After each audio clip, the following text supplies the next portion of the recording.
Hundreds of thousands of protesters have been blocking the streets of Myanmar cities. Taxis break down in the middle of the road, blocking traffic. Other vehicles drive slowly to create traffic jams so that government employees do not get to work. And everywhere, there are flags and placards, symbols of dissent against the military takeover of the country. On February 1st, the military in Myanmar took back power, making the civilian government irrelevant.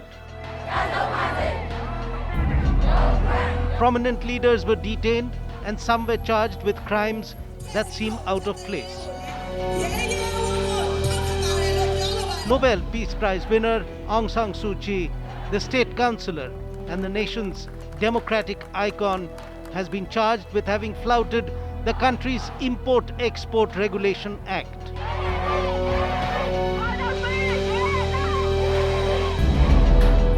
She is accused of possession of unregistered walkie-talkies. And on February 16th, the military organized a virtual trial for Suu Kyi, a secret trial that even her lawyer wasn't aware of.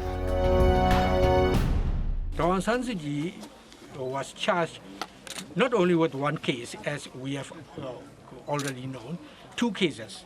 The first one is, as already mentioned, she was charged with Import-Export Act. And the second one is Disaster Management Act. Two cases against her. While the earlier case against Aung San Suu Kyi under the Import-Export Act carried a possible sentence of a few years, under the Disaster Management Act, an accused can be held indefinitely without trial. President U Win Mint too has been charged with a case under the Disaster Management Act. The people in Myanmar are out on the streets, and unlike in the olden days under the military, this time they seem determined to continue resistance, whatever the cost. Myanmar had started a transition to democracy 10 years ago, after decades of military dictatorship. But all that seems to be over, with control back in the hands of the army. Yet there is something different in the air this time.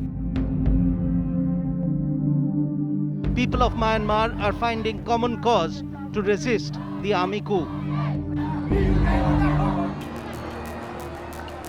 For now, there has not been much violence on the streets of Burmese towns and cities, but the situation remains tense as the military finds itself facing an adamant population demanding restoration of democracy.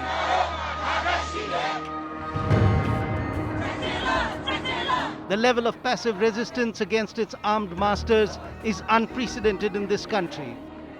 And this is a scenario that the military planners of the coup had probably not war-gamed for.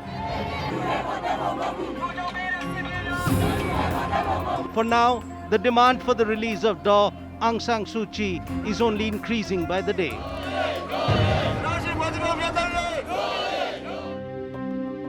Daw Suu Kyi, as she is known, is the perfect blend of Western liberal views with Eastern sensibilities. Oxford-educated, highly intelligent, articulate and photogenic, she has always been a favorite of the international media. The frail-looking yet resolute and iron-willed lady who could take on the stocky army generals of the Burmese junta.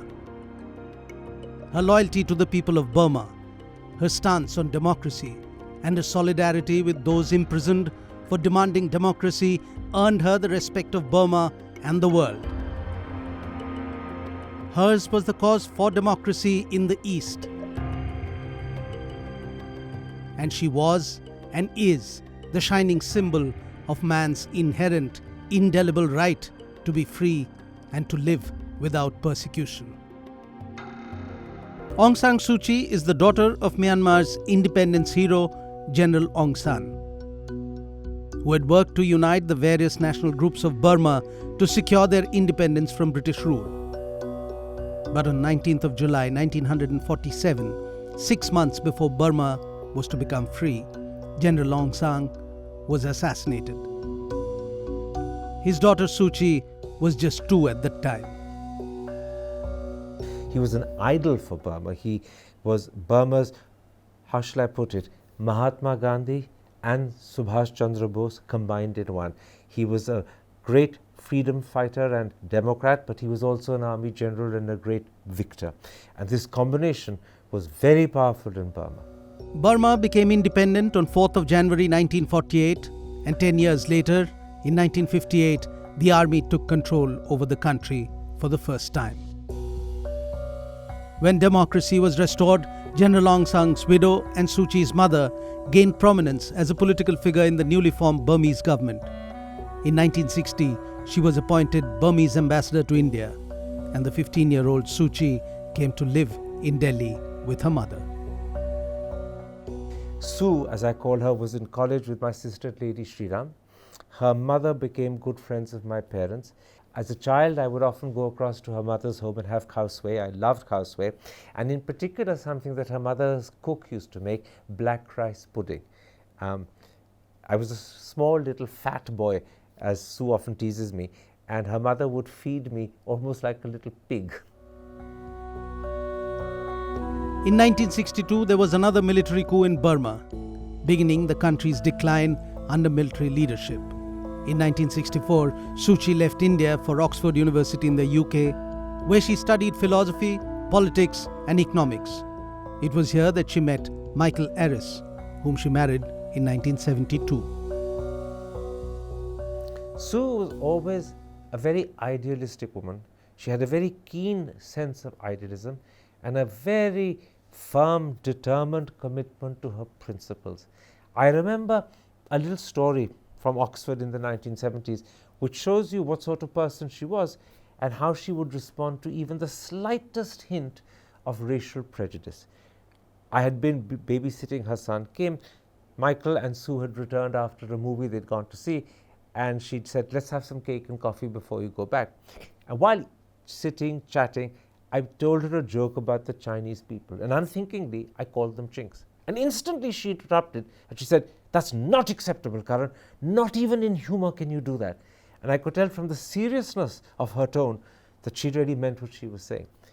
And that's, to me, an indication of her firm principles and her absolute rigid refusal to accept any form of racial prejudice, which is why her attitude to the Rohingyas today and her silence is so surprising. It goes so completely against the character that I knew as Sue. In 1988, when Aung San Suu Kyi went back to Rangoon to look after her critically ill mother, her homeland was in the midst of a major political upheaval. Thousands of Burmese were taking to the streets every day, protesting against the military junta, demanding democratic reforms. And Suu Kyi, because of her pedigree, because of who her father had been and who her mother was propelled into leading the fight against military dictator General Ne Win. While she was there, a sort of spontaneous student movement against the Ne Win regime took place. And the students came and asked if she would lend her support. She was, after all, Aung San's daughter, and Aung San, as I said, is an icon in Burma. And she decided, hesitantly at first, but increasingly with firm commitment, to support the students because they were fighting, struggling for the restoration of democracy and for the very ideals that she and, more importantly, her father had stood for. So it was really the fact that she was in Burma and the fact that this spontaneous student rising happened and that they approached her for leadership that led her to politics. Undoubtedly, she would have found some other way if this hadn't happened. Organizing rallies and traveling around the country, calling for peaceful democratic reforms, Suu Kyi soon became the face of the agitation. She captured people's hearts with her non-violent stance. But in 1989, the government placed her under house arrest. In 1990, the military junta called for a multi-party election which gave a landslide victory to Aung San Suu Kyi's party, the National League for Democracy. The junta voided the results, refusing to hand over control to Suu Kyi and intensified repression. The future for democracy in Burma seemed bleak. It was at this time that the Nobel Committee decided that there was no better person than Aung San Suu Kyi to win the prize for peace in 1991. She married an Englishman. They lived in London. And they felt that here was someone who was quote unquote one of us. Sue's role as a young lady, separated from her husband and her children, kept under house arrest, had attracted enormous attention because of the very simple, low-profile way in which she went about it. She wasn't seeking publicity, she was fulfilling a commitment, an inner response to what she thought was a moral duty. And that also attracted huge attention. And she follows in the footsteps of people like Mahatma Gandhi and Nelson Mandela in committing herself to non-violence. And I think Burma was a country that the Nobel Peace Prize Committee felt had been ignored. It wanted to encourage this movement, and one way of encouraging the movement was to recognize Sue. For the next 6 years, Suu Kyi stayed under house arrest. Released in July 1995, she still faced travel restrictions. But every word of hers and every move that Suu Kyi made was of immense importance to her country.